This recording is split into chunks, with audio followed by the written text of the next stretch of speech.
So I've jumped a little bit. I said I was going to go swap the bell housings over on the gearbox next, but that diff's in the way anyway. So out came the diff. Now, for whatever reason, this had a K70 Borg Warner in it. I reckon I maybe gave the S series to someone when I got this shell many years ago. So probably put this back in to keep it rolling.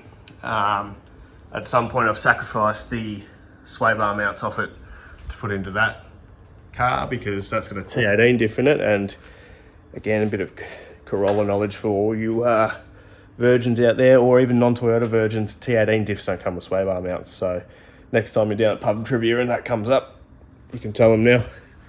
This is what's going in. Now, I touched on this earlier. It's a MX13 diff. So it's an F series, similar to Tarago and whatnot, but from a Mark II Corona, which probably 1970. God, someone will complain about this in the comments.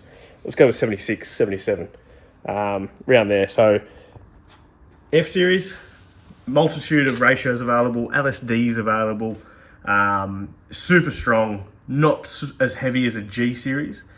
So it's quite desirable, and the benefit of it being an MX13F over a Tarago F is it's the same width as a Corolla diff. So arguably, probably one of the most desirable diffs for a Corolla. Still got to swap the mounts and do all that sort of thing like you do with basically any other diff upgrade in a Corolla. But this one thankfully was done when I actually bought it. This came from Tasmania many years ago. Someone with a couple of heads did the mount swap on it. And while they were rooting their sister, they put a RT142, I think it's RT142 disc brake upgrade onto it, which actually has, if you can't tell with how thick that is, internal drum for the handbrake.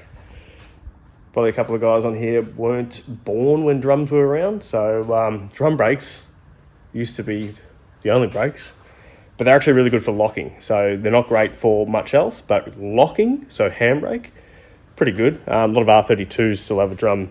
Well, I say still have a drum. They haven't been made for, 25 years or something. But drum handbrake. Actually, that thing, that car that I should be working on, internal drum.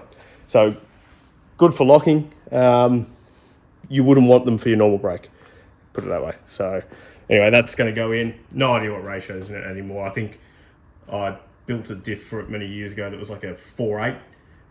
But I'd probably had a couple too many when I was building that one. I had a heap of backlash in it and it shagged a ring gear. So I think it's probably a 4.1 now. It's welded and it's loud and I don't care because I probably can't hear anything in this thing anyway. So that's what's going in.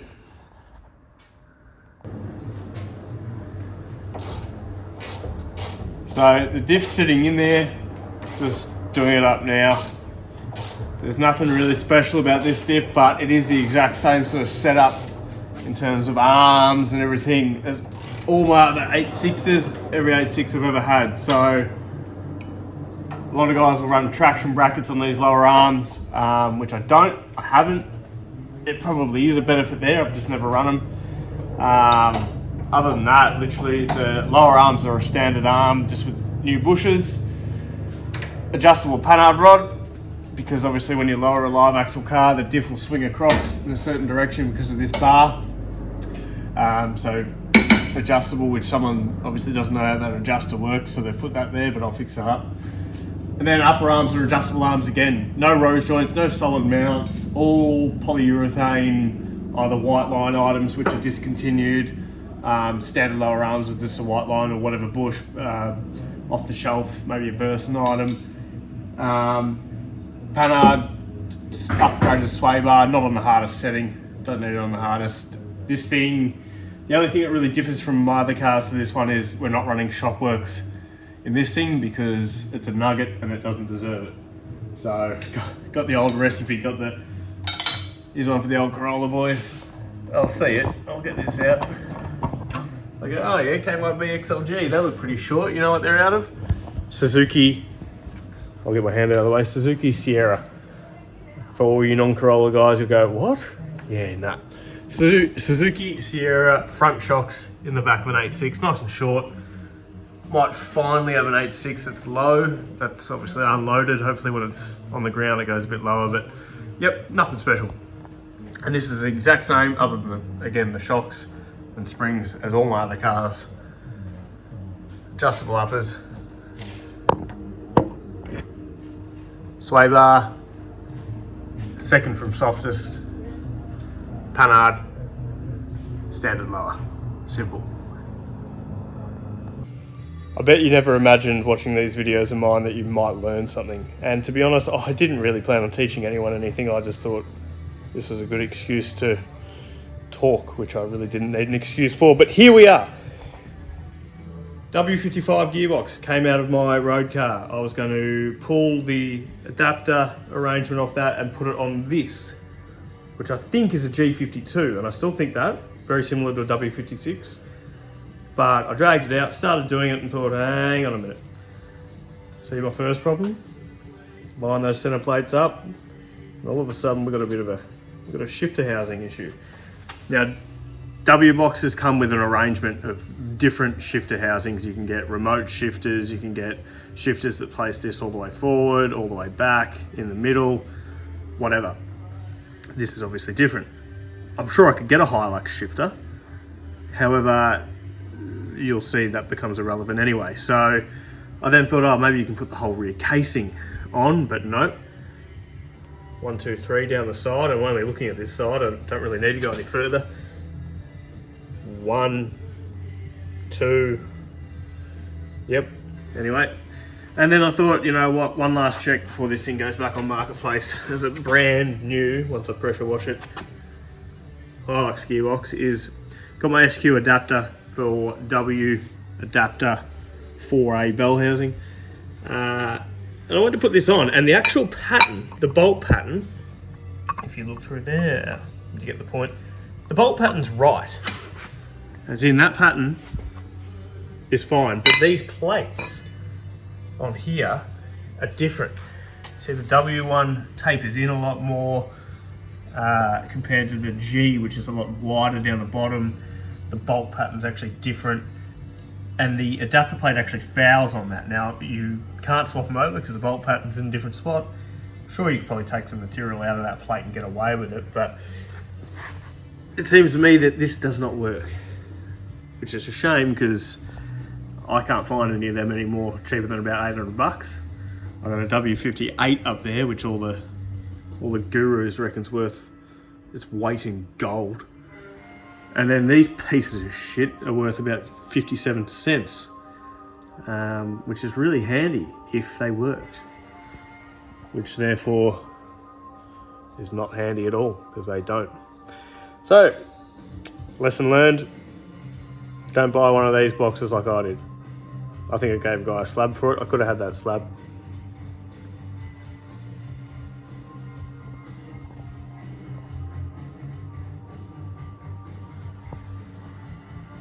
So I jumped around a little bit. I've decided to get stuck into the wiring. I had a standalone AE82 20 volt conversion into AE82 loom, which basically fit really well already. I just moved some things around, but nothing cut or soldered or joined or spliced yet, which is good. So I've put that into the have a look at this stuff.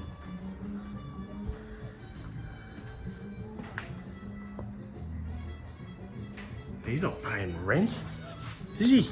Give him to him.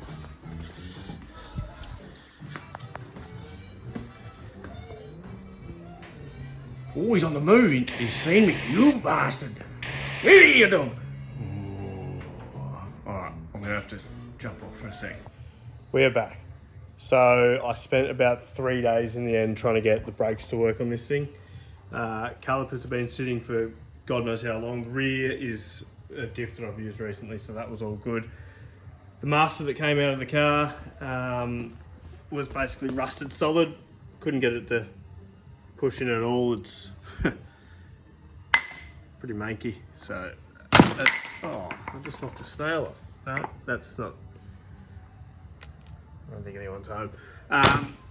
So anyway, I chucked another master in, and look, in the spirit of getting things off the shelf, yes, I'm putting second-hand masters in because I've got them on the shelf over there in my stolen black milk crates, and that's the whole spirit of this car. Get crap off the shelf. So I put this one in, and initially I think it was a bit seized as well.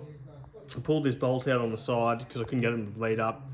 thinking it'd bleed up, and then the plunger went all the way back. I managed to get it into position again, I thought, but just couldn't get the rears to bleed. So that is joining that one in the bin, and thankfully, like everyone, I had a third sitting around. So got that in and got everything bled up. I had a similar issue with the clutch. Initially, I put that one in, and I reckon that the seal, because it had been sitting, it had probably gone bad because I just couldn't get it to build any pressure. Put this one in and it's all good. So I carry spares of these anyway for the race car. Not these exact ones because they've got bigger brakes in it, but they will work in this if I need. Fun fact, just while we're here, this trumpet was too close to the clutch master, so instead of, again, going and buying stuff, I just heated this up with that heat gun. Yes. And what do you know? The old hammer is always the clearance maker, isn't it? No matter how you do it. So it's not just about getting rid of parts off the shelf and getting them out of my hair, which I don't. I might as well set it up as a bit of a practice car for the beige car as well. So suspension wise, it'll be, yeah, close enough. But steering wise, knuckle wise, I'm just going to do the exact same thing. But so I had some LCAs and then I've just coated them in some paint. But I figured, yep, cool, got them. Didn't have ball joints new on the shelf, so we kept the second-hand ones and I made them new with some paint. If they look new, they are new. That's today's lesson.